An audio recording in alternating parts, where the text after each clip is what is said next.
Yo brahmanam vidadati purvam yo vai vedanscha prahinoti tasmai tam hadevam atma buddhi prakasham mumukshurvai sharanam aham prapadye. The meaning of this mantra is that Brahman or that reality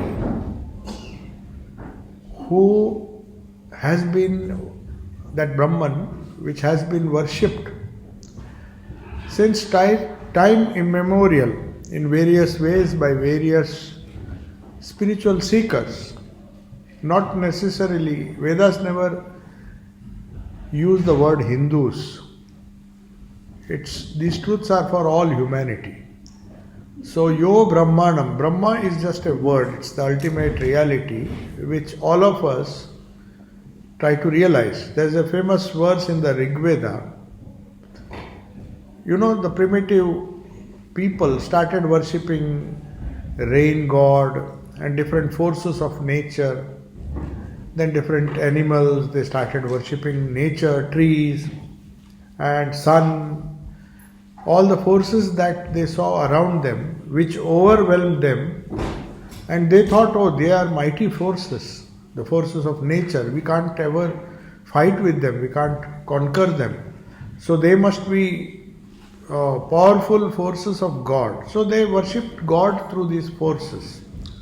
That is how the Vedas have mantras for Agni, started worshipping Agni, because Agni or fire was something which was a great discovery, and that was worshipped. Even today, there are some religions, the Parsis, they still worship fire god.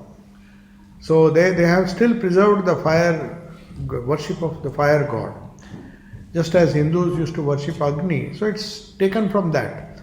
So many gods and goddesses, the thunder, the storm, the lightning, according to those people, they were mighty, big, very powerful forces which human beings cannot control. So they just prayed to them, please don't destroy us. So that's how religion began. But as human beings started evolving, better and better ideas came to man. And then they found that, is there a stronger power than the sun? Are the stars? Then they saw the skies, the stars, and the various animals. He said, these are no doubt powerful, but there should be somebody who is more powerful, who controls all these people. And they wanted to worship that, because you worship your role model. Every child, if he wants to become a boxer, he will worship the best boxer in the world. So for him, that boxer is the role model, the ideal which he wants to emulate. He wants to become like him. So when we wanted to know what God is, who this God is, there's a beautiful verse in the Vedas which says, Kasmai Devaya Havisha Videma. So in those days, like most cultures, they had these sacrifices, fire sacrifices. You will pay ahuti. Even today, it is practiced in some form or the other when we do homas, havanas, and everybody feels satisfied. We have done a great ritual. We have offered something. But whom are we offering these things? We say we are offering it to such and such God who is sitting in front of us. But does it reach? That's why the first verse of the Rig Veda, you will be surprised to know when Alexander Graham Bell, when he first wanted to, there was a communication link under the sea cable, I think it was that, and it was the first communication, the first phone call. He wanted those words to be special. I was really surprised. I don't know, can't give you the exact reference.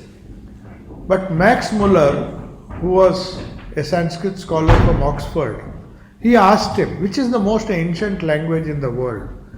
And I want those lines to be uttered, because this is a new discovery and we are first trying the trans-Pacific or transatlantic phone call using, of course, the old phones which he had discovered, Graham Bell.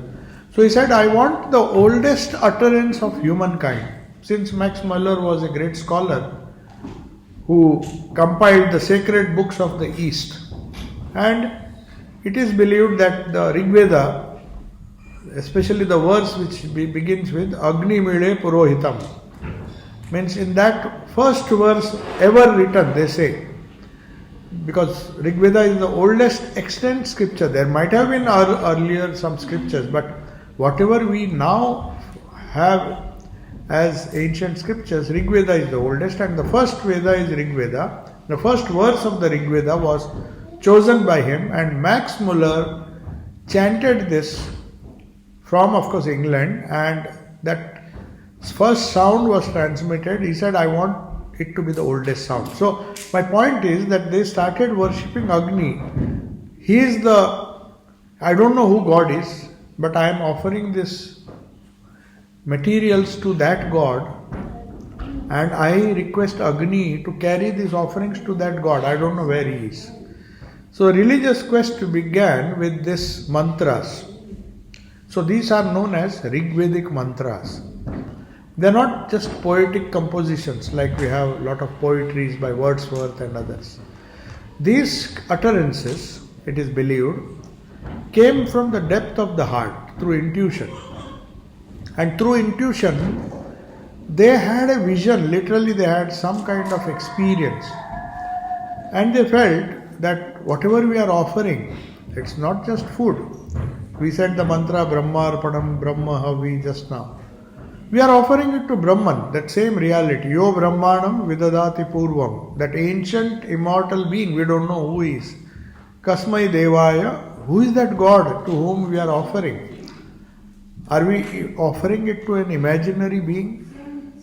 We do not know who he is, how he is, what is his form, whether he is a human being or what type of nature he has. So that kind of wonderment, the feeling of something great, massive, something large, unreachable. So very innocently or very honestly, the Vedic rishis wrote the experience and uttered these mantras out of intuition. And he said, Kasmai Devaya, he said, I don't know. I am very honest. I don't know the God. I don't claim that this is my God because I have not seen him. I am very honest. I say, Kasmai Devaya Havisha. Havisha means the food, things that I offer. Havisha Videmaha. I want to offer it to the God who is unknown. And since I don't know who that God is, I just leave it open. So that was the scientific spirit. The scientist is very honest. He has to be honest, otherwise it's not science. He says, I don't know the truth. I am trying, but if I prove something, then I'll tell you this is the truth. So the religious quest began with some sacred mantras, which Max Muller said one of the greatest revelations. They just wanted truth and truth alone. They were honest to admit that we don't know what is the nature of God, but still I want to reach him. So I reach him through offerings in the fire, because fire is something, and I consider fire to be the priest. I mean, he is the one who will take my offerings to God wherever he is. So this is how rituals began. Then slowly Rig Veda evolved and we have this famous Gayatri mantra, which is attributed to Rishi Vishwamitra. Vishwamitra is supposed to be, but there are many different opinions. There are so many rishis, they keep on changing their names. You see, they were not bothered about the authorship. They were so unselfish. Every rishi, for example, Vyasa. We do not know how many Vyasas are there. Everything he wrote is Vyasa. His name may be something else, but he was happy with the title Vyasa. So also they say Vyasa wrote we compiled the 4 Vedas, compiled the Puranas and all these things.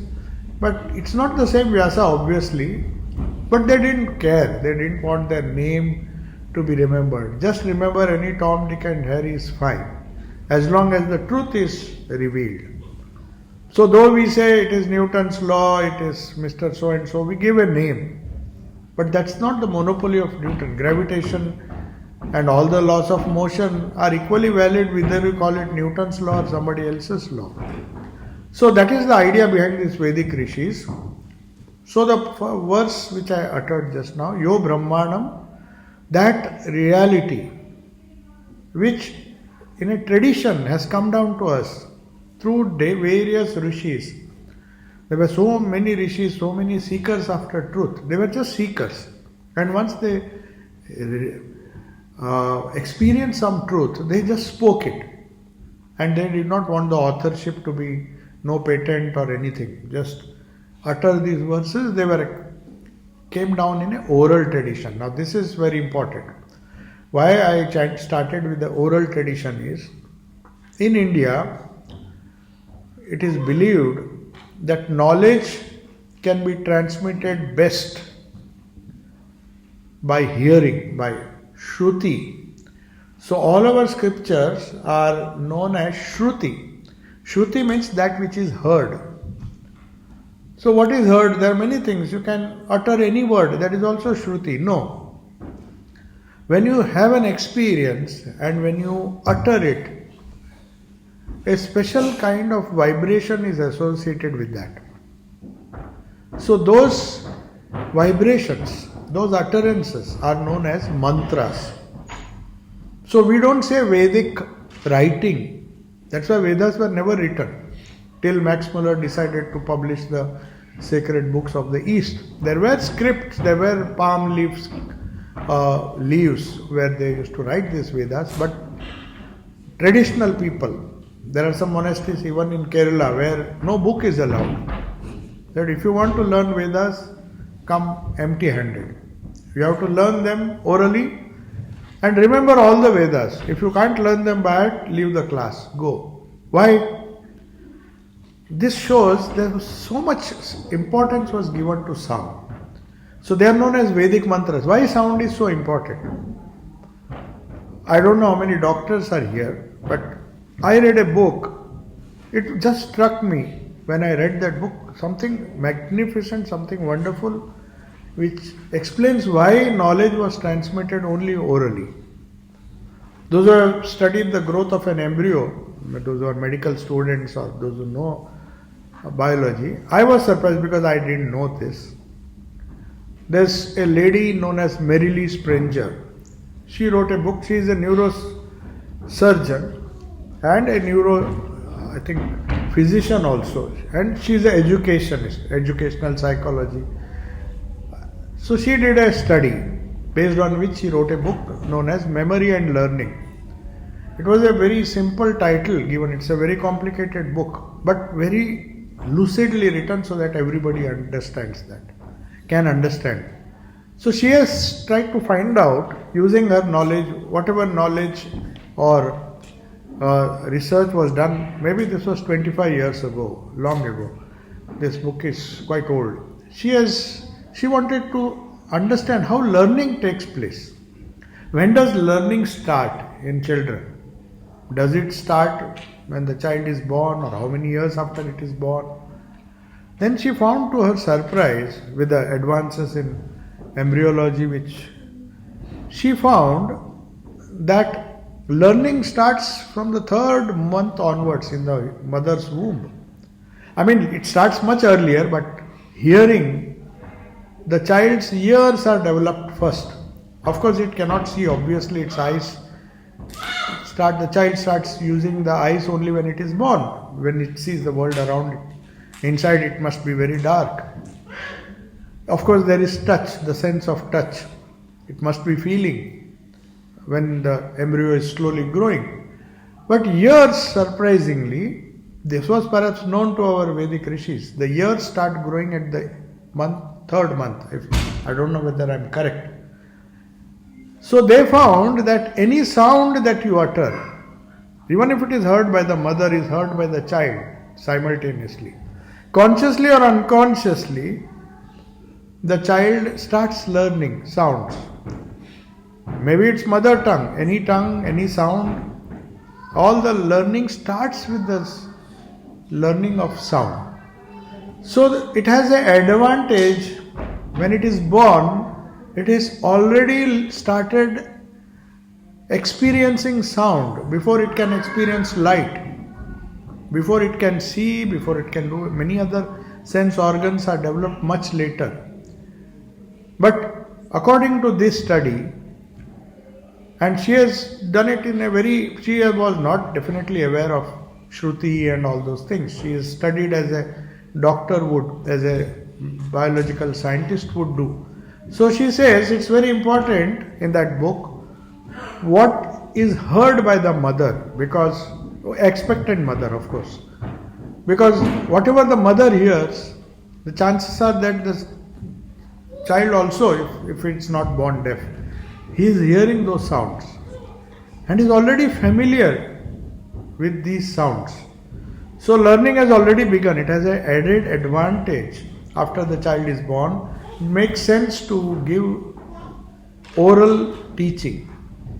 That's why perhaps this is my conclusion. I do not know whether how far it is true, but she has established that learning is, hearing is the best way of learning, or speaking is the best way of learning. So that shows there is a power behind the spoken word. So what is this power behind the spoken word? Words have a great impact not only on the child. It especially if the words are power packed with some realization behind them. Say the utterances of the Vedic rishis, they were in a high state of mind when they uttered these words. They are not just coined, they are just inspired utterances through intuition, not through intellect. I don't take a paper and write a poetry. It will have no value actually. It will be good poetry, you may get a PhD for that. All the writings may get PhD, but it will not change or transform any personality. The rishis found that if you want to change people, sound is the best medium, at least for human beings. There may be other, I'm not discussing the other animals who can even hear ultrasound, the bats for example. They are so sensitive to sound, even the dogs are much better than us. So that doesn't mean that only sound should be used. But sound was the primary means of knowledge. So behind this, the whole idea of Tantra, as was mentioned just now, the technology behind to realize the Vedic truths, the truths of the Vedic mantras, the truths of the Gayatri mantra, the truths of the other mantras. I'll come to that fascinating topic of Bija mantras. That's another discovery with the sound scientists. I can call them sound scientists of Vedas or later tradition. Of course, everything has an origin in the Vedas. That is why all the Vedic utterances, shlokas, they are not known as shlokas. They are Vedic mantras. That's the difference between Shruti and Smruti. Shruti means these sages have heard it and expressed it, and it has come down in an oral tradition. Smruti, that is Puranas, Gita, they were written. That's why written from memory. Smruti means memory. So there was a memory of the Shruti. The rishis who wrote the Puranas, they were experts in the Vedic studies. They knew what Shrutis say, but because of the common needs of the common man who could not understand the importance of Vedas, they decided to write some stories which give the Vedic truth in the form of memory, that is Smriti. So Smritis are always, even Bhagavad Gita is considered to be a lower text than the Vedas. That's why Swamiji says, go back to the Vedas, go back to the Upanishads. Because these are supposed to be the inspired utterances of people who had seen reality. Yo Brahmanam Vidadati Purvam, the lineage of Brahma Rishis. Everybody who studies Vedanta in our training center, we chant this. Our acharyas are supposed to chant this mantra. Yo Brahmanam Vidadati Purvam. I pray, I express my gratitude to all those rishis who have transmitted the knowledge so that I get the benefit of that. through a succession of teachers.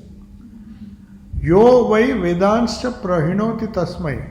Because their utterances were trying to express the inexpressible, that is Brahman. They saw some vision, they didn't know how to transmit it, so they gave these utterances. And according to the theory of sound vibrations, the same vibration, you know how the principle of resonance works in a laboratory. The two objects may be far off, but if it resonates with the same frequency, it strangely starts to vibrate. You know, all of you know the physics, basic resonance. So this sound resonance, the idea behind all these mantras, because they are very sacred, they are very powerful, with proven results. When you chant these mantras, whether you know the meaning or not, that's why they said you have to repeat. The child, you can imagine 4-year-old, 5-year-old children were, the schools were, in the schools it was compulsory. Even today if you go to some schools in Kerala, they say you come and just learn by heart. Then you say, what is the use? We have to understand them. They said, no, you don't need to understand right now. Later on you will learn grammar, you will learn the meanings of the word, Sanskrit language. There will be enough time to learn the meaning later, but you first memorize it, because if you write it down, there is a chance you may never read it. Many of our knowledge is locked up in books, and once you pass, it remains in the books. Now and then when you need it, it's something like a surgeon now trying to operate, and suddenly in the midst of operation he forgets a certain procedure. He can't do it, he can't just refer to the books. So he has to have practical training. So they also believed in scriptures. You can't say, I'll just refer to my Vedic text. He has to remember everything. So also Panini's grammar, all the 4,000 sutras had to be memorized before they got admission to the school. Even young children, 8 years, 10 years. First memorize it, whether you know it or not. The sound, once you are equipped with that oral knowledge, then it becomes very easy, because you have internalized that sound. And just like the resonance principle in physics, it will resonate. So the realization that the Rishi had, maybe 4,000 years ago, sound does not die. So that vibration, it will resonate in your personality and you will get that realization. That is the idea behind all the mantra shastra. So it has its origin in the mantra. So when we take Diksha or when we take mantras, now we'll come to the later mantras. So these mantras, they believe in this principle of sound. A person who has realized or has experienced the truth of these mantras, all the disciple has to do is repeat these mantras. And when you repeat it, some ideas will come to your mind. First it may not come, it will just be a parrot-like repetition. Parrot doesn't know what it repeats, but it will go on repeating what it heard. But later on, the sound has this principle of resonance will create some vibrations in the mind. Everything creates a vibration, light also creates a vibration of different frequency, but sound vibration was found to be more effective for the simple reason that the child was used to sound vibrations before it was born. Even after it is born, it takes a lot of time for the eyes to recognize color, recognize things. When the child is born, it sees the world in a different way than it sees after 3 years. The rods and cones of the eye, which project the image of the external world, starts becoming more and more colorful. Everybody knows that. We don't see the world as the child sees. Child sees something different. It starts recognizing color much later. That has been proved. Biology, medical science has proved that. But sound, for sure, has been heard by the child when it is still in the mother's womb. So it comes with already a advantage of learning faster if it is taught through the medium of sound. That's a simple explanation, but it's a profound in meaning when you come to Mantra Shastra.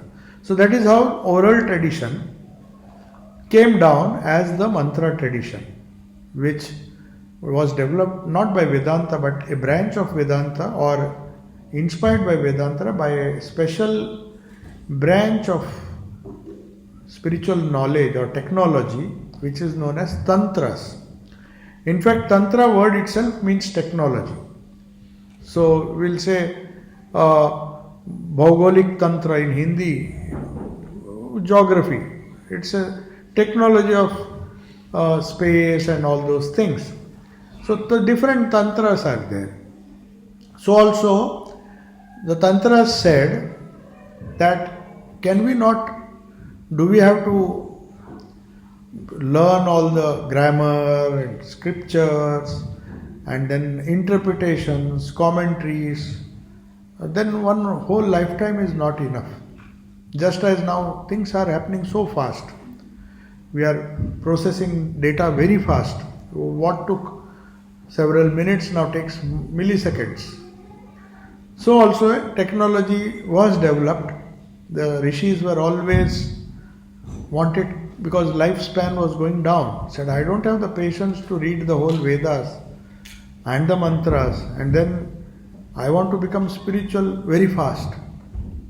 So Sri Ramakrishna, if you read his wonderful biography, Swami Vivekananda says something very significant. He said 3,000 years of millions of rishis he lived in his single life. All the experiences, very fast. You see Advaita experience.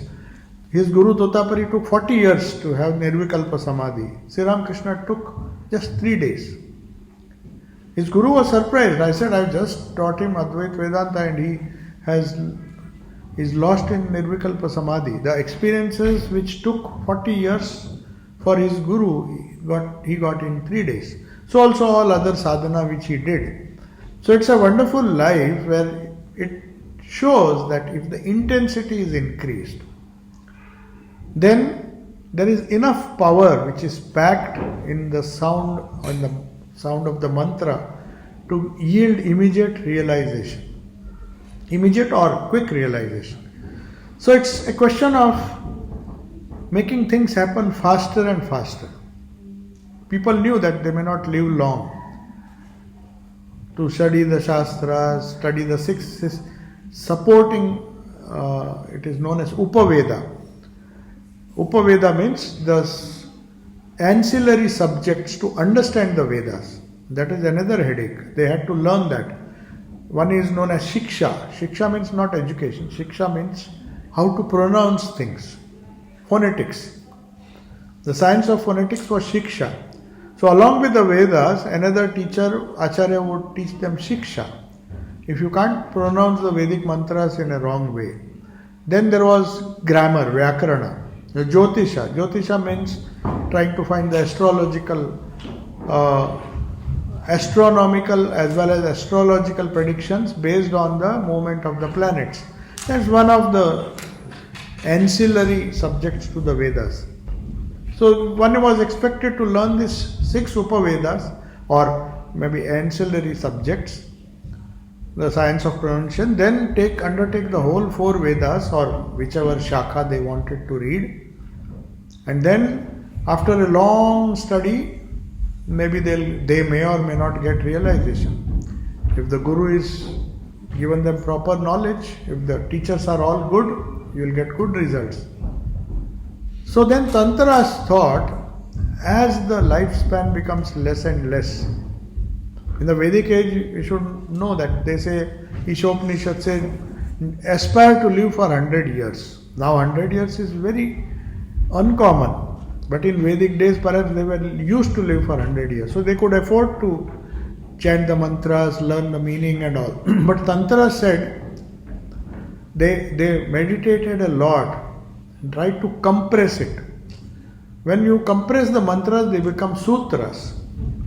So we have the Patanjali's Yoga Sutras, the Brahma Sutras, which is a compression. In a few words, you explain many things.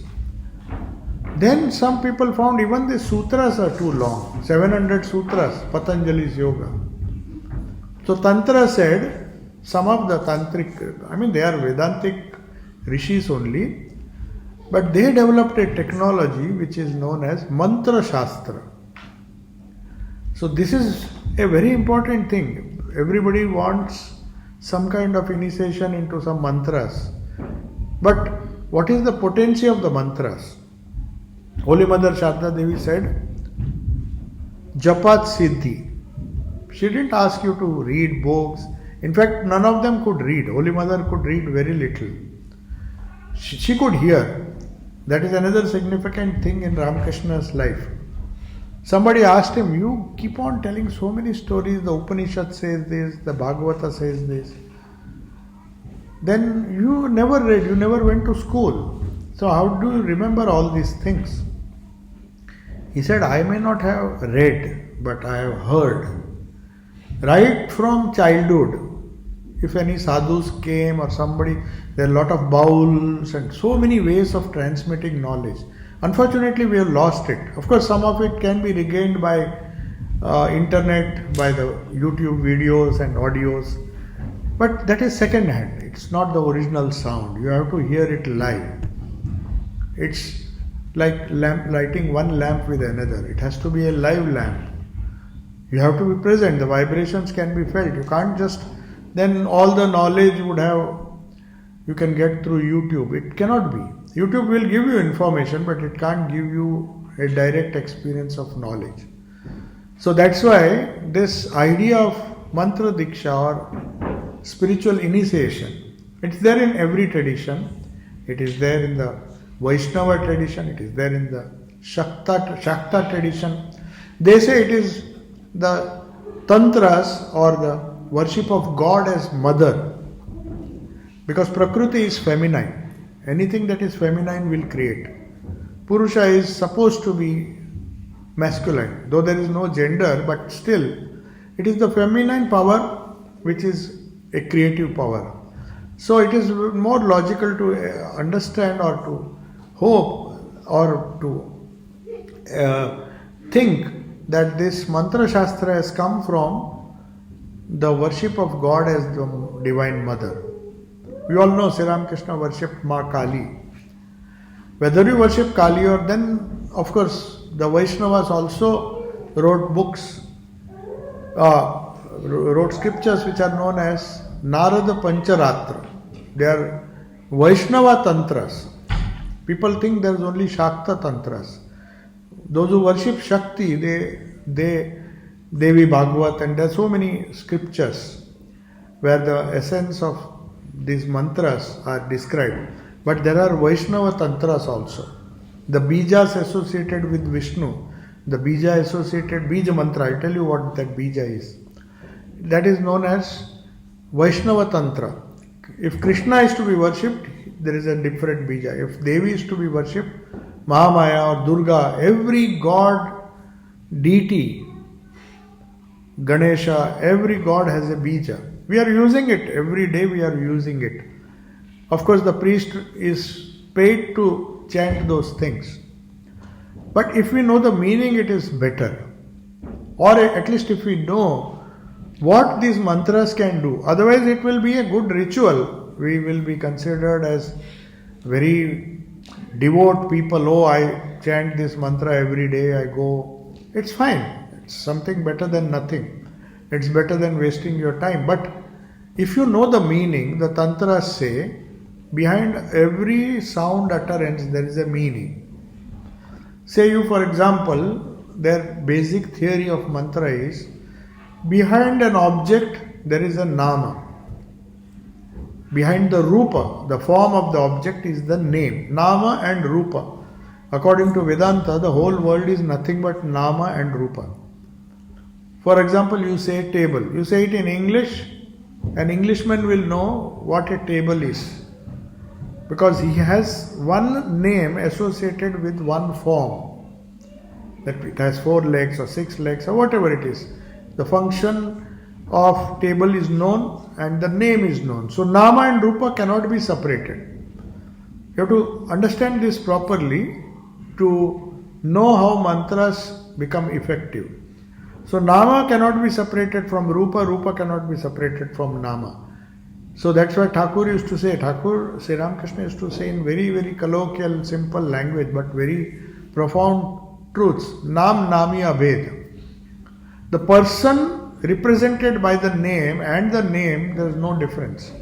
So Tantra said, okay, you don't know the form of Krishna. How does Krishna look like? Definitely not like the painter, because that is painter's imagination of Krishna. You may worship any photo, but you will say, my Krishna is better, somebody can paint better. Even if you have photographs, it gives you a rough idea. We have photographs of some great people, some paintings of Buddha. We know how they look like, but it's an approximation. But if we believe that the name and the person or the object that is named cannot be separated, it cannot be separated. It's like trying to separate heat from fire. Fire and its power to burn. Milk and its whiteness. They are all intimately associated. So if you understand this idea, then if you don't know what the goal is, you can reach it through the medium of mantra. That is the idea of whole mantra shastra. You have to remember this. It's not just a kind of dogma, it is a scientific truth. If you don't know the meaning of Gayatri, okay, just go on repeating. Because they are mantras which have power packed in them. What bija means, bija mantra means every mantra has a bija. We have so many bijas. Om, Cream, Krishna. Krishna, the bija is cream. There are so many other bijas of different deities. If you see Narada Pancharatra, there were a lot of bijas are explained. Which deity are these? Some casual sounds? No, they are not casual sounds. When somebody meditated on Krishna or any deity for years and years together, just like the rishis who discovered these Vedic mantras, they suddenly, when they were repeating, it's not thought by them. Don't be under the impression that bija, somebody sat and combined 2-3 alphabets and then you have a yuktakshara which is like a bija. It's not like that. For example, the bija of Durga is Dum. Now why Dum? Why no? There is no Da, U and Anuswara. Anuswara is a must. This is something great. This idea is wonderful because it comes from the primal bija which is Om. You may ask why Om? There are so many other sounds. Why Om? In the Tibetan tradition, Tibetan Buddhism or even Buddhism, Jainism, Sikhism, it is known as the Pranava mantra, the original sound. Now why Om? Why not some other alphabet or some combination of alphabets? A, U and Ma. The idea is how is sound produced, at least by human beings. It starts from the throat, it touches the palate and then it comes, when you close the lips, there is one sound. So all phonetics, whether it is English or any other language, in phonetics we have labial sound, we have the sound which is guttural or throat. There are so many, those who are interested, they may try to find out the science of phonetics. So our rishis found, or the Vedic, in the Vedic tradition they found that A starts from here, the sound comes out, U is the intermediate place and Ma when the lips close. So A, U and Ma complete the whole process of sound reproduction. So all other alphabets they found, whether it is Ka, Kha, everything, all other alphabets of Sanskrit language or the Vedic language, it's taught in Siksha. Shiksha is the science of phonetics. They say all other words are combinations and permutations of this Om. Either the throat and the lips are involved, some way or the other. The proportion changes, various permutation and combinations of different sounds give rise to different words. Oo, when you utter, you have a particular place where it vibrates. So it creates a vibration. It's the vocal cords which normally give out the sound. But that vibration, it's known as the primal sound of Om. That is why Om is held to be sacred, a representative of all the sounds. And from sounds, Nama Rupa has come. That is a peculiar theory. Right now we'll just accept it as it is. Maybe a scientist will say, how can Rupa come from Nama, sound? But anyway, we will think of the reverse process. Now we know, according to them, from Brahman, when Brahman manifests itself as Shakti, the powers of the universe that you see, the Shakti that you see, the light, sound, different manifestations of different form, fire, water, earth, solids, liquids, gaseous, plasma, there are hundreds of states. But according to these grammarians, or according to these people who believed that this Om is the first manifested Bija, Pranava, it is known as Pranava. The word Pranava means Om. So they say later on that Om splits up, complicated words are created later on, but the primal sound, and this is not just discovered by thinking.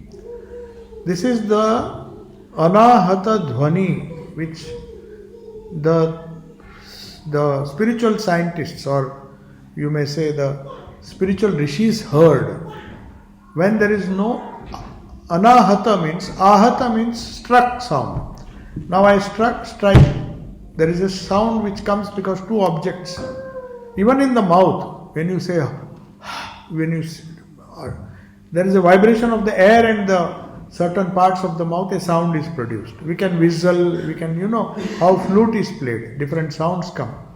That is Ahata sound. Whether you strike a tabla or whether you use air instruments or stringed instrument, everything is struck sound. Ahata in Bengali or any Indian language means struck. When you strike two objects, solid, liquid, even water, when it flows, it produces a sound. So Ahata sound is one. But when these rishis, when they went into deeper and deeper recesses of their heart, when they went into the caves, deep caves where there was absolutely no sound, they heard a Anahata sound. Anahata means there was nobody to strike, no wind, it's a windless place. They heard a spontaneous sound and that resembled Om.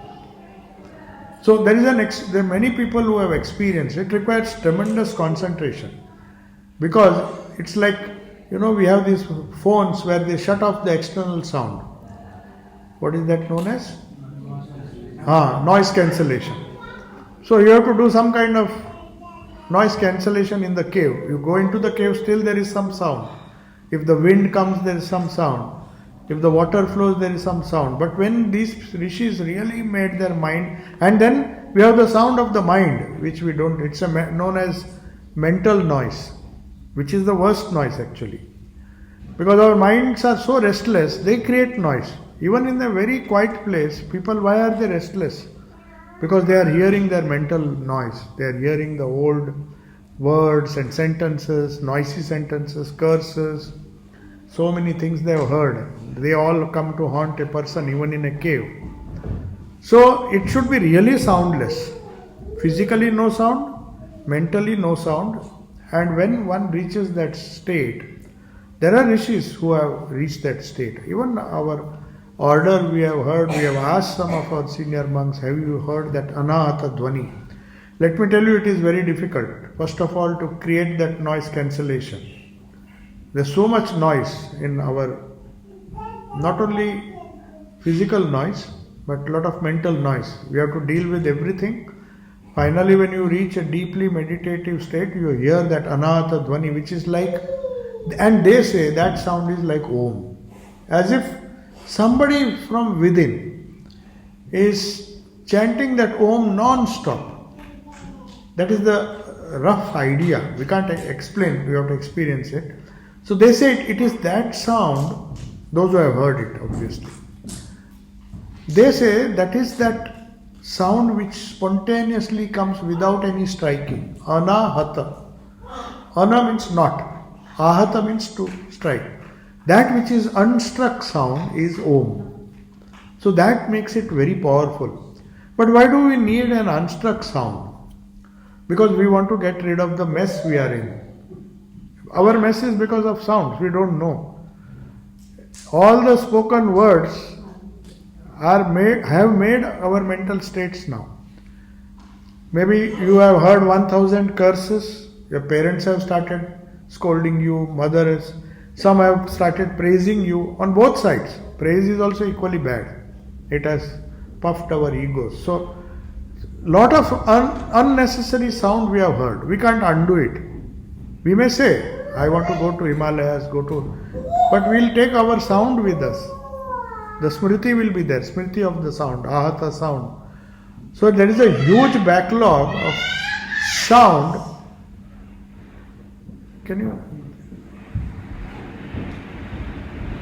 see? It's a serious topic. I mean, child, it's no fault of the child. You can just take it, it will enjoy the nature much better than forcing it to sit here.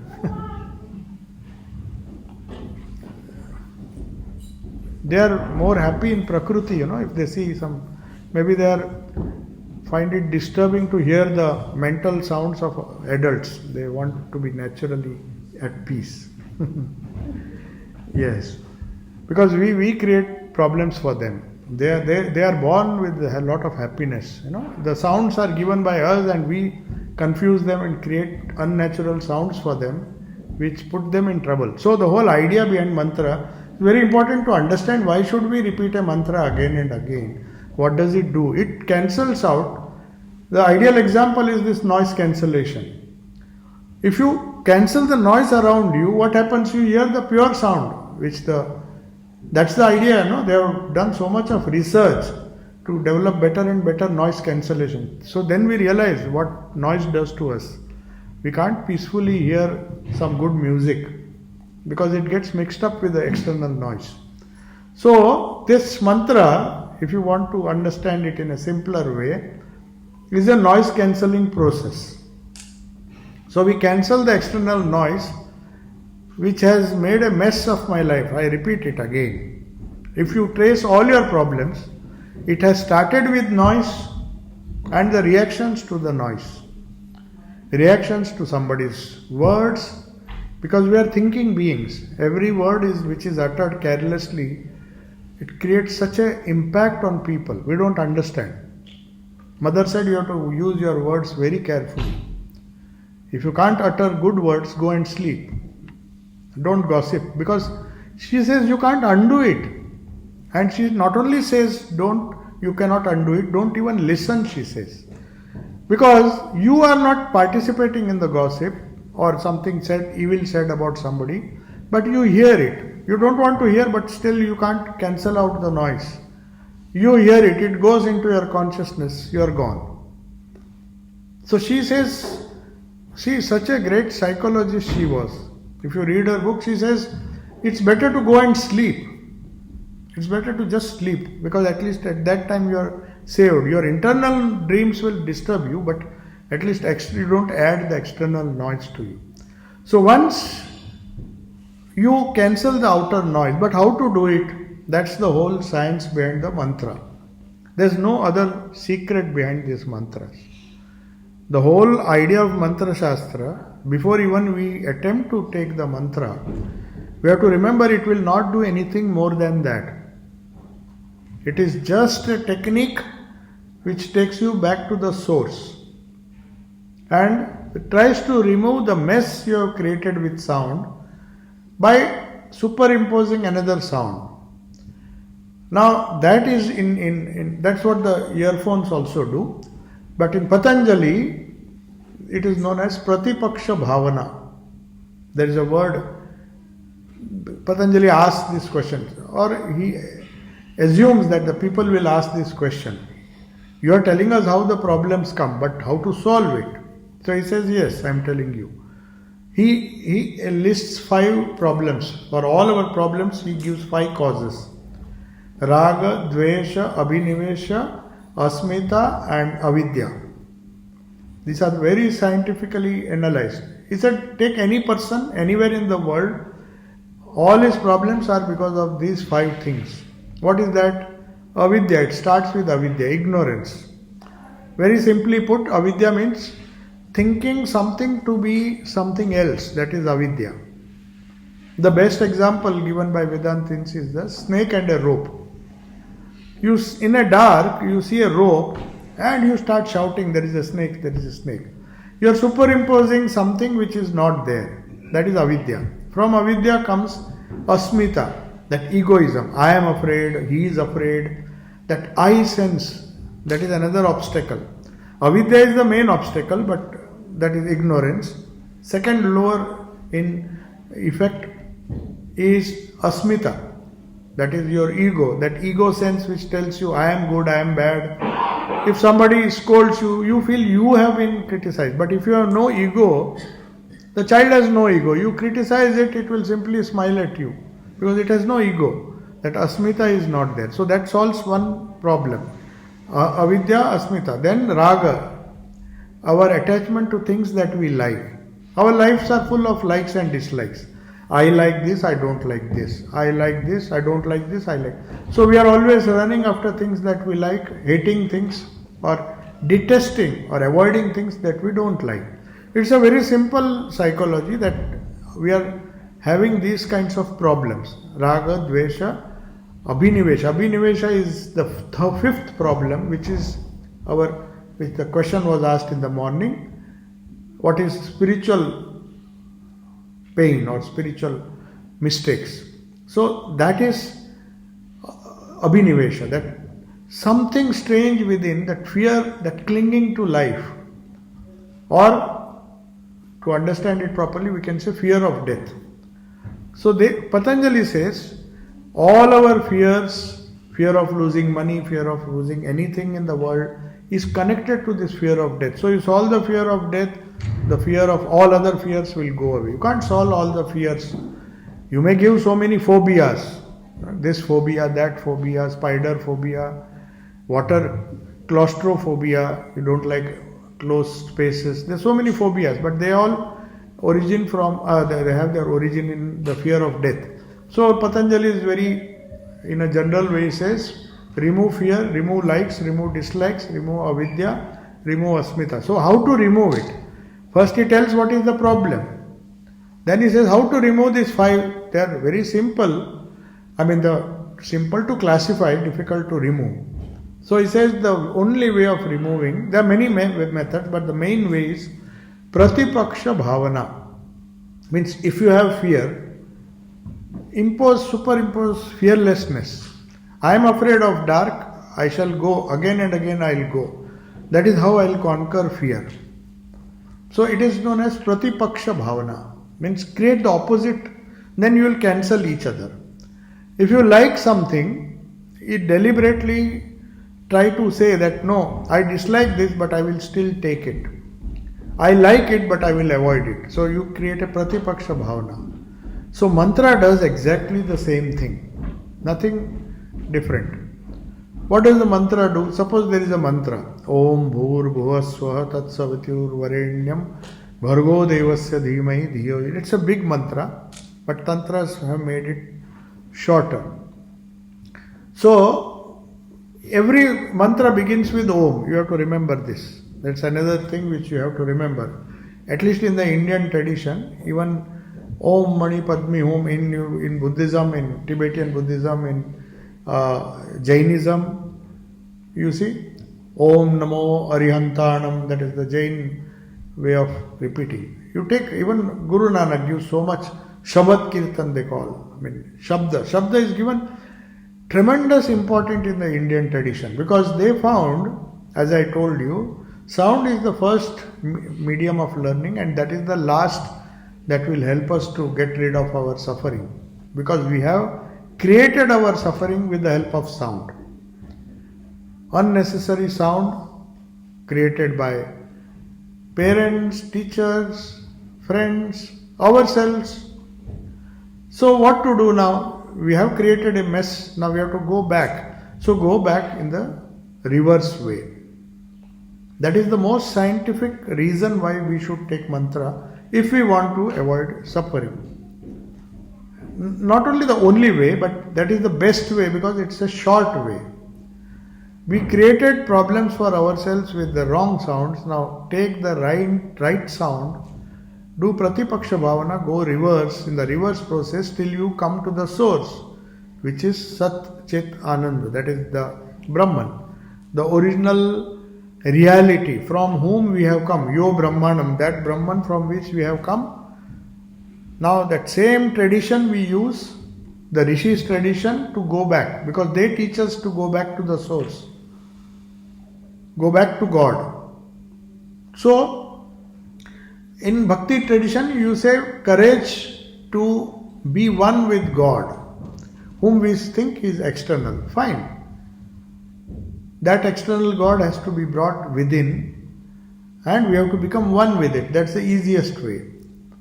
Because if he is without, he is outside, then he will remain an eternal object. But slowly as you go on meditating, the object and the subject fuse together. That is what mantra does. So we say a simple mantra which is everybody knows, Om Namah Shivaya. Because there is no bija, because bijas are again supposed to be given in private, because it loses its potency if it is spoken of publicly. That's why they never spoke. These mantras are given very privately. That's one of the reasons. If it, particularly in the Tantra Shastra, bijas have that kind of power if it is received in a tradition. See, if there is a lamp far off and there is a lamp here, and no matter how much you try, it will not light it. It has to go, another lamp has to take the light, and then you light it, then bring another lamp, and then successive lamps. You can, thousands and thousands of lamps can be burnt. But the original mantra, normally every mantra has a rishi associated with it. Rishi means not one who wrote the mantra. He has to hear that, experience the sound. Just as we experience the anahata dhvani, they say, even when you meditate deeply on the form of a deity, the bija which helps you, the resonance, to have some kind of resonance with that God, is the bija.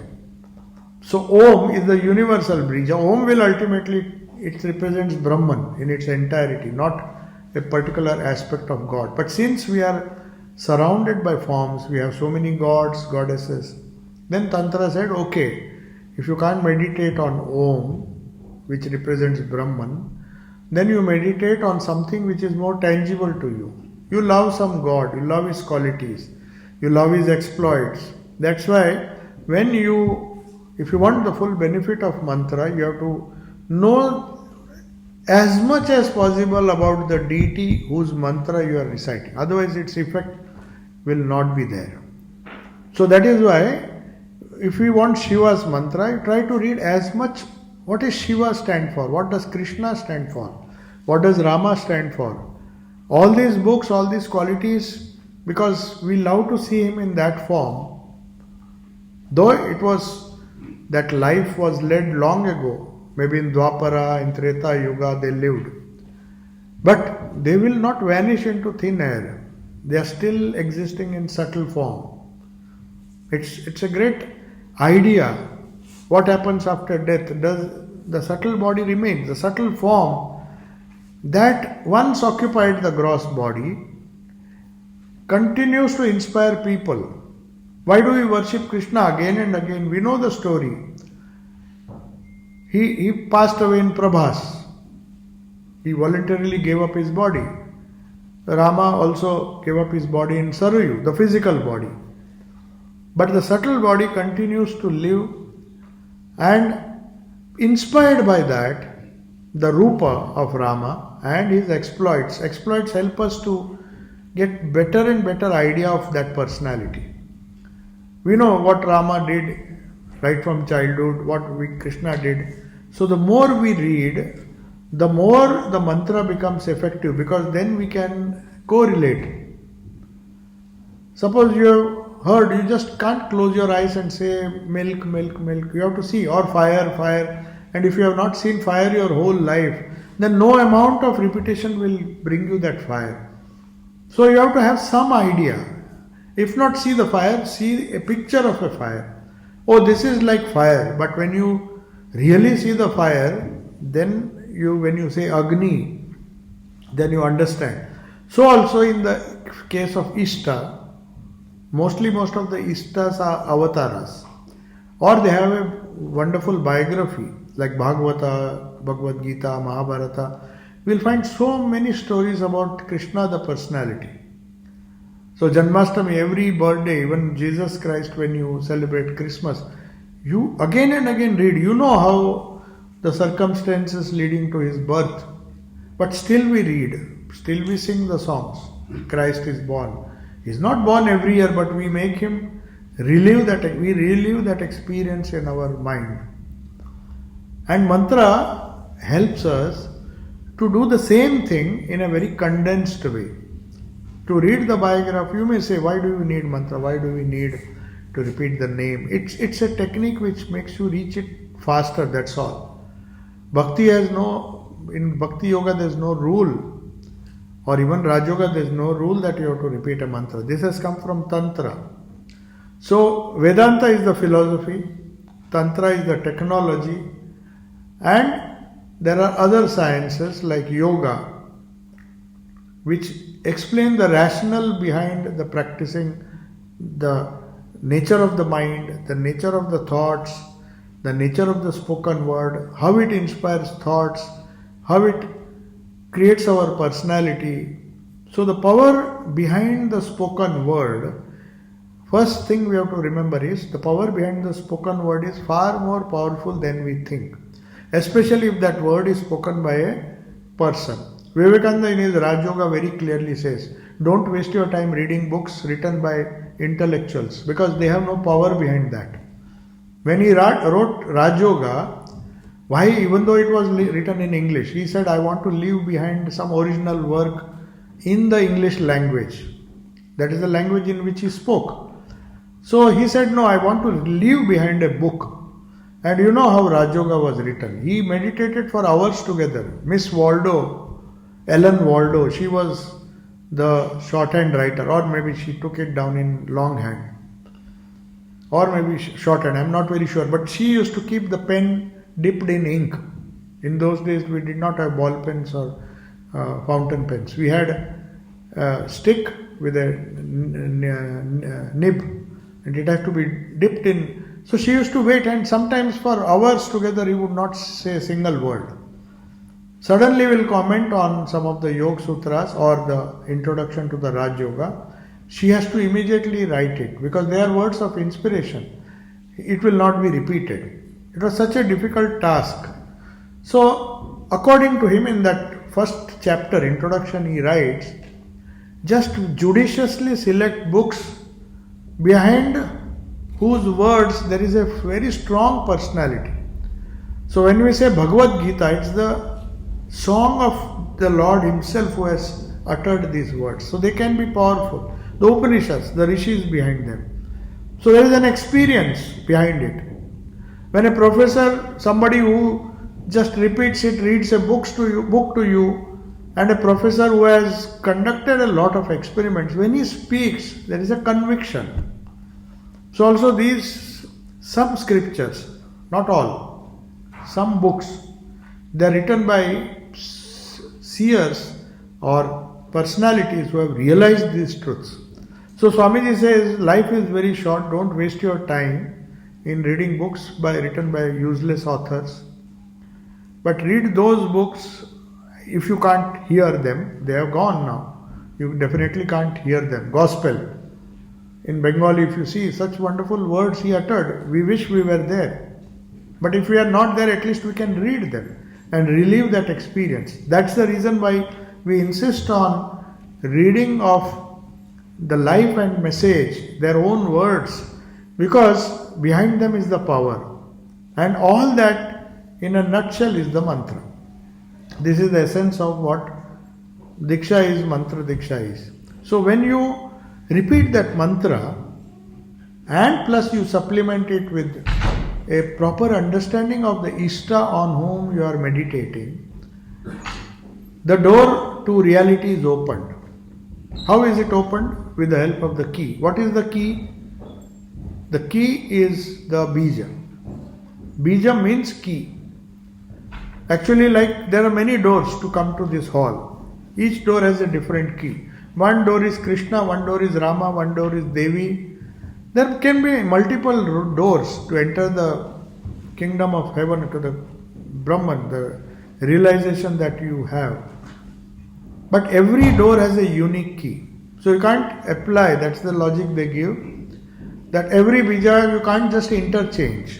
You can't experiment the bija of Krishna with the bija of Rama. So that is why they found that associated with a particular form of the deity, one particular sound symbol, and very often it has three parts. There will be a alphabet, there will be a half alphabet, and there will be Anuswara, which Bengalis pronounce as, suppose you say kring, they will use that ng sound. It doesn't matter much. Some of them pronounce it cream, ma. In North India and in especially Western India, they will never say. But in East, as you go towards the East, but it's a minor difference. It can be ma or it can be nga. It's a nasal sound. So that is known as Anuswara. So even I have heard some Bengalis pronouncing, and somebody from Northeast, they pronounce Om as Ong. Ong. Ga, ga. It comes like that. It's fine. It doesn't make much difference.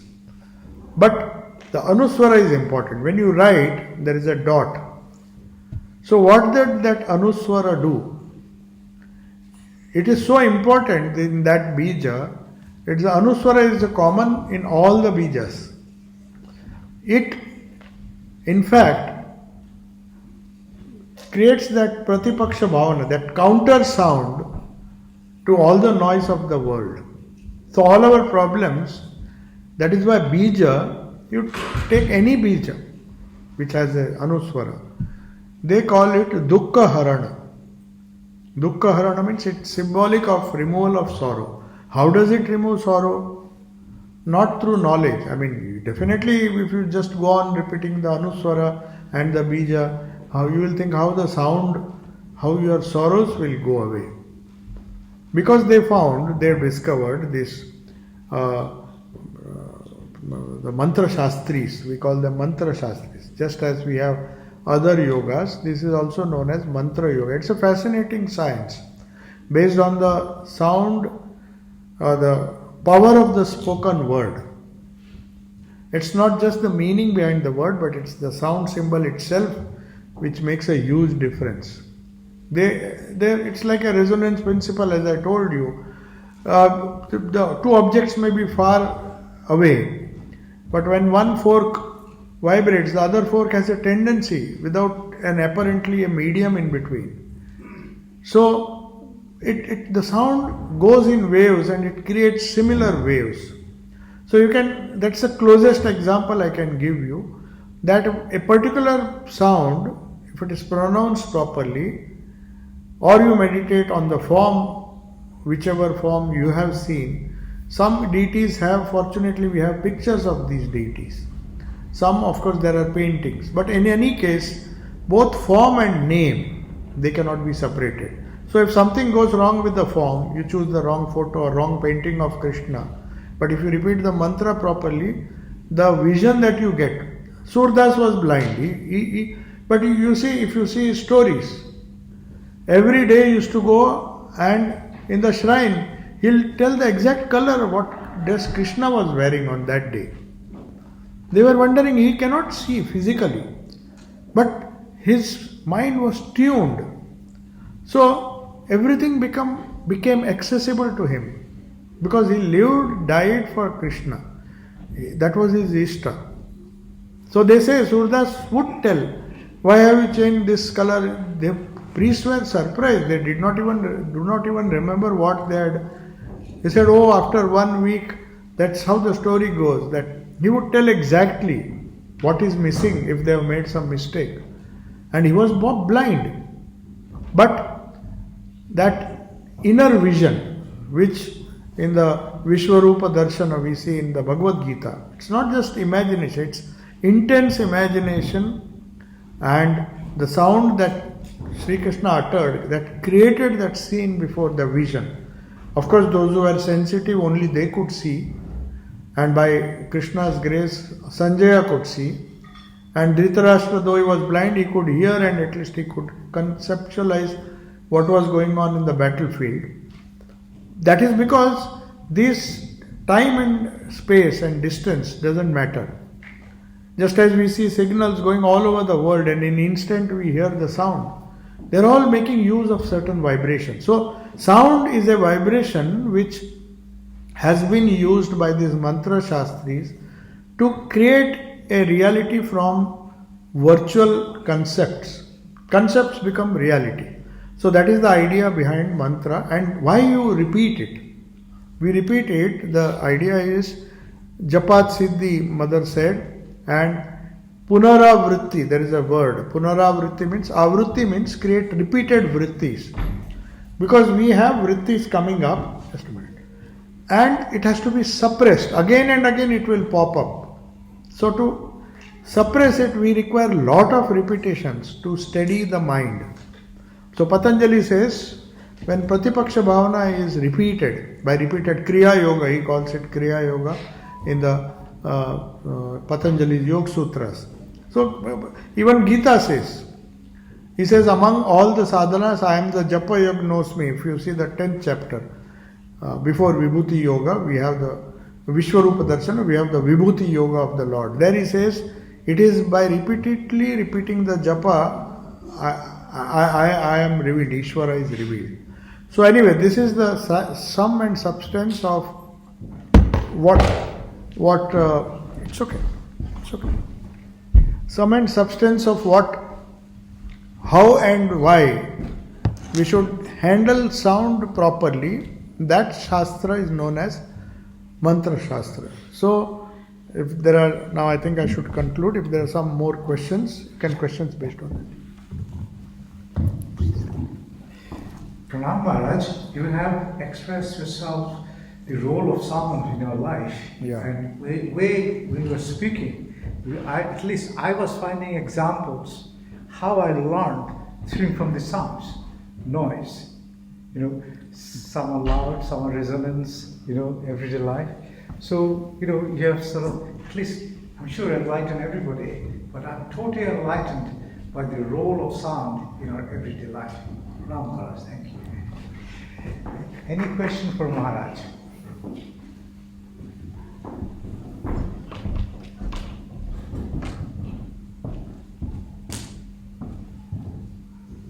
Namaskar Maharaj. I have a very limited understanding of Veda, but one of the things which probably I have learned, and you can clarify that for me, is that when the Vedic side, we didn't have the concept of God.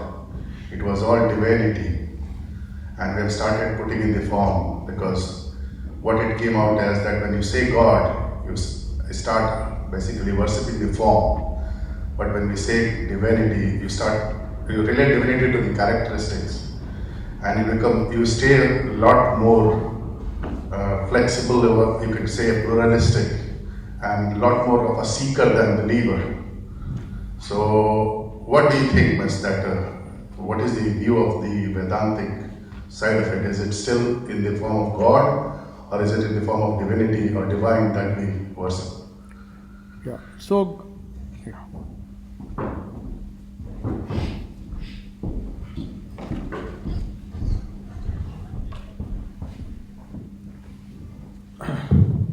So the idea behind God in all the cultures, whether it is Vedas or any other culture, is the search after truth and something which is eternal. There are two aspects. Sat means it can mean truth or the universal order. It also can mean that which does not cease to exist. That which is asat, that which is illusory or that which is transient, that which is changing is one aspect of reality, which is also true according to dualists. They say the world is equally true. And Vedas, you can't say Vedas talk only of the transcendental reality. They also speak of immanent reality. And then not only that, they can see reality in small things also, like fire. Fire was practically worshipped. So also they worship the wind, they worship so many gods. Rudra, the concept of Rudra went on to become Shiva. He was known as Rudra Avatar. So Vedas is something, in Vedas there is something for every level of aspirant. His basic search after truth. His concept of truth may change, but you cannot say it is false. Swamiji gave a wonderful example. You travel from lower truth to higher truth, never from error. You can't say this is wrong. Like some of the sects, they believe that can never be true. No, at a different level it is true. It is like Swamiji said in the Parliament of Religions. He said we see the sun from different distances. If you go near the sun, it will appear big. That doesn't mean the sun is big, and the idea of sun which a person has when he is on the earth is wrong. It is right from his level. So the Vedas, when you say they speak of certain things, they speak of form, they speak of qualities. You cannot have qualities without a form. That's what the Brahmo Samaj did. Sri Ramakrishna, if you read the Gospel, it's a wonderful book. He just joked. He said, they were saying some prayers in the Brahmo. Brahmo Samaj is a very synthetic type of religion. They took little from Islam, they took little from Sikhism, Buddhism. He was a great scholar, the founder of Brahmo Samaj. And then they were saying a prayer. He said, you are the formless God who is beautiful and who is compassionate. Then Sri Ramakrishna said, just stop. He is without form. So how can he be compassionate? Compassion you can feel because you have a form. So you want a father, mother to be compassionate towards you. You say he is compassionate and he is beautiful, and yet you say he cannot be seen. So what is the idea? It's just empty qualities. Not that we can't describe. You can write poetry in any form you want. But according to him, you have to be consistent. When you say is formless, then there is no nama, no rupa. Shankaracharya, if you go to Advaita Vedanta, he says the world is there, but it's a semblance of reality. Truth and untruth are mixed. That is why we see when the untruth, when the mixture you discover through ignorance goes, then only truth remains. And that's a more honest position in the sense now we accept, but it is an illusion. So there are different conceptions of God. You can't say Vedas say only this or that. That is the beauty of the Vedas. It's like any scientist. When we discover higher and higher theories, we don't discard because Newton's law are still valid for our day-to-day purpose. They're more than enough. We can't apply laws of fundamental physics which are valid only in the micro world, in the miniature world. The laws keep changing drastically at different levels. But that doesn't mean, for me, Newton's law is more than enough because I may be a mechanical engineer, somebody may be a particle physicist. He will say these mechanical laws don't work there, I see it. He's also true, but this fellow is also true. So we have to remember this and have a very liberal attitude that we travel from lower truth to higher truth. But it is the truth all the same because it is perceived. At our level, we perceive, the Vedic sages also perceived God as Agni, God as Vayu, God as Indra, and then they say he is beyond all this, and so sometimes they are honest to say, because they are seekers. They say, I don't know. You may say he is Agni, but for him, I don't know whom I am worshipping. So he is thinking of a higher concept of God, according to him. But he says, I don't see the form, so I believe. I don't want to argue, but I want to know him as he is. So that's why in some of the devotional scriptures, Sri Ramakrishna used to very often quote some of these scriptures. He said, you are my mother, I am a child.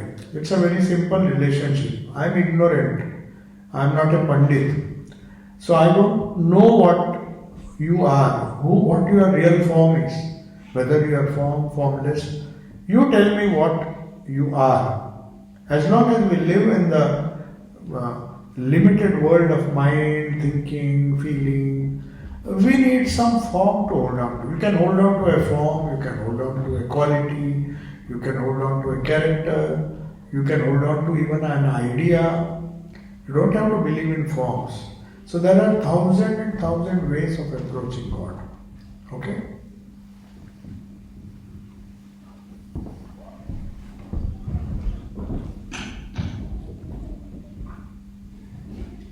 Thank you, Ajay, and thank you, Maharaji. My question is a little bit of today's generation. The thing is, like nowadays we see lady priest. Earlier, which was lady priest. Lady priest. Yeah, they are doing the pujas and they are allowed in the temples to do things which was not done earlier. I strongly believe in Raja Ram Mohan Roy because he did the movement of Sati Daha and he stopped it. And ladies can remarry, and he did fight for the ladies. Now, my question is not related to the mantras, but in the morning session you said something that, sorry, I just lost the track. I'll come to another question I had in mind. It is like related to a research I was doing personally. When I hear somebody, fasting on Mondays, Tuesdays, Wednesdays for certain religious reasons. And somebody younger said that, is it written somewhere in the Vedas that we can't eat veg, non-veg, or why is the division between the Sakta and the Vaishnav, that some eat veg, some do pray to God and still eat non-veg? So, is it somewhere written in the Vedas? Because I really don't know. So, yeah.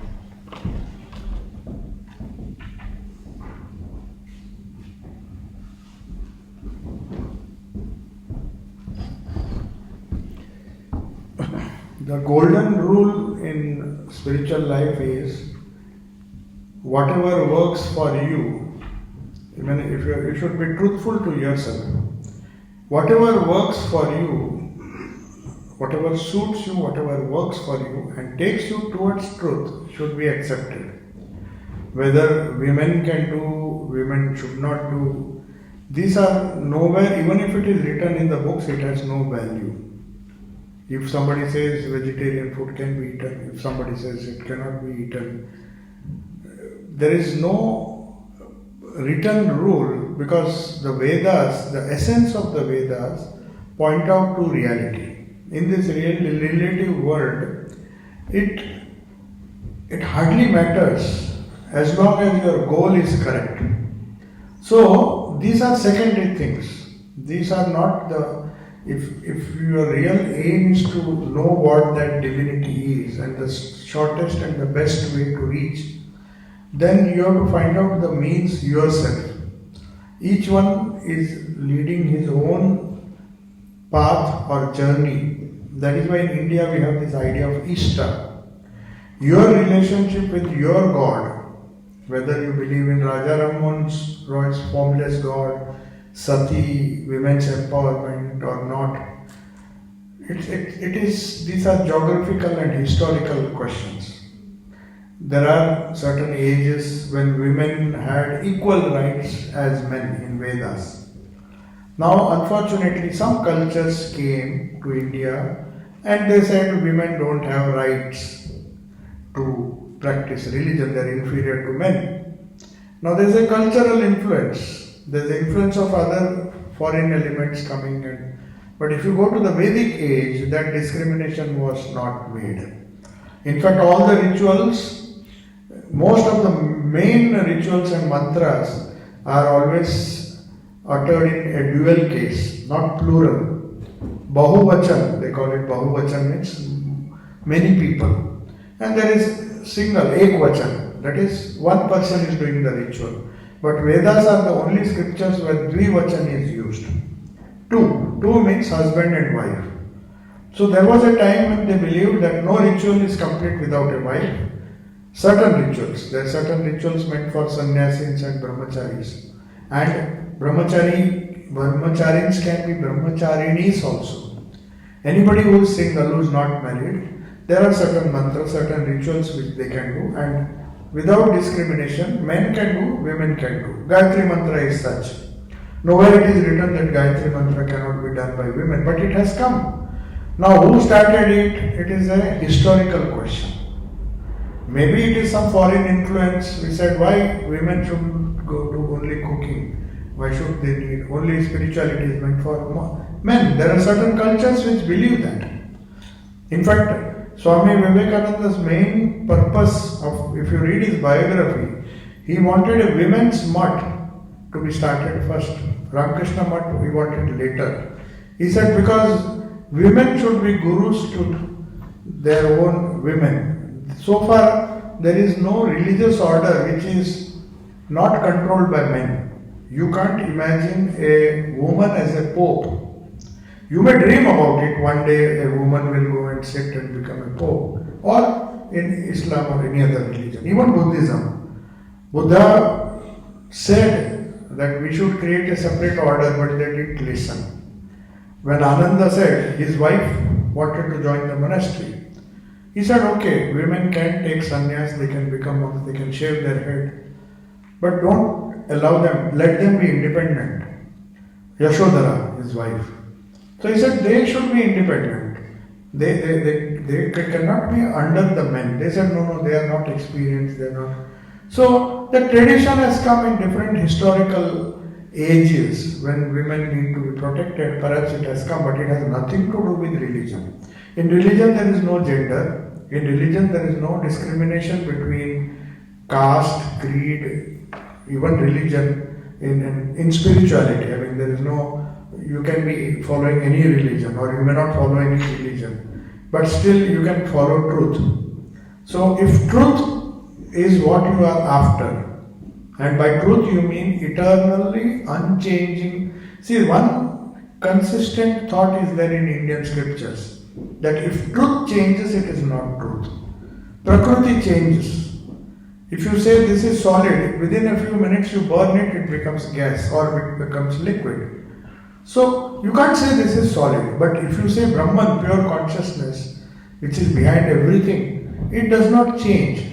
So the definition of truth is Satyam, Jnanam, Anantam, Brahma. Anantam means infinite. If it is finite, it is not truth. If it is changing, it is not truth.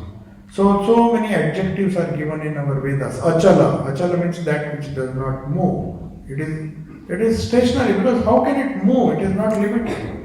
It is infinite. Satyam, it is truth, because it does not die, it does not change, it cannot be modified. So there are that is a negative way of explaining what truth is not. But what truth is, you have to realize.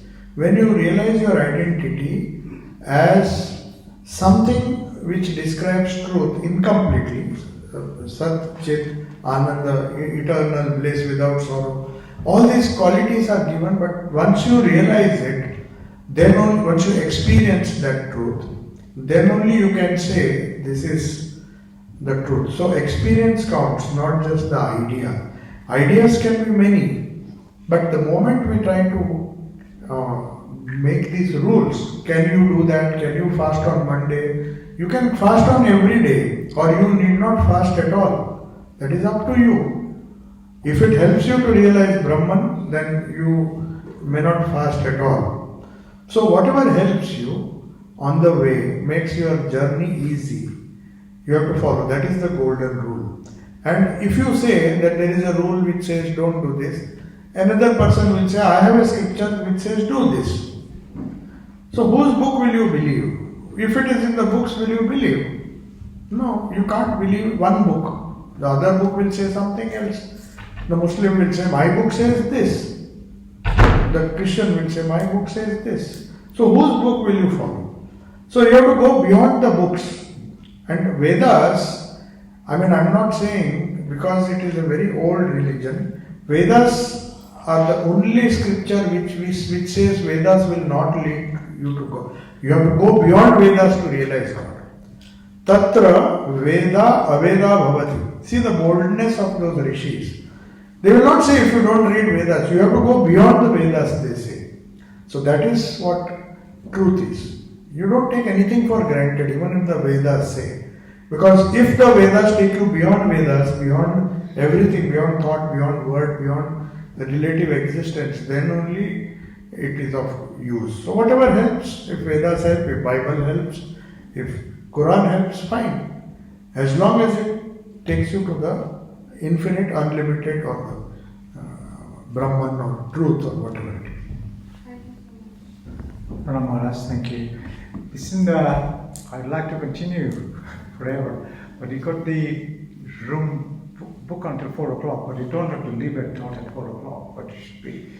Now, before I pass the microphone to Maharaj for the final concluding remark, so this was a fascinating journey today, okay? And in simple technological term,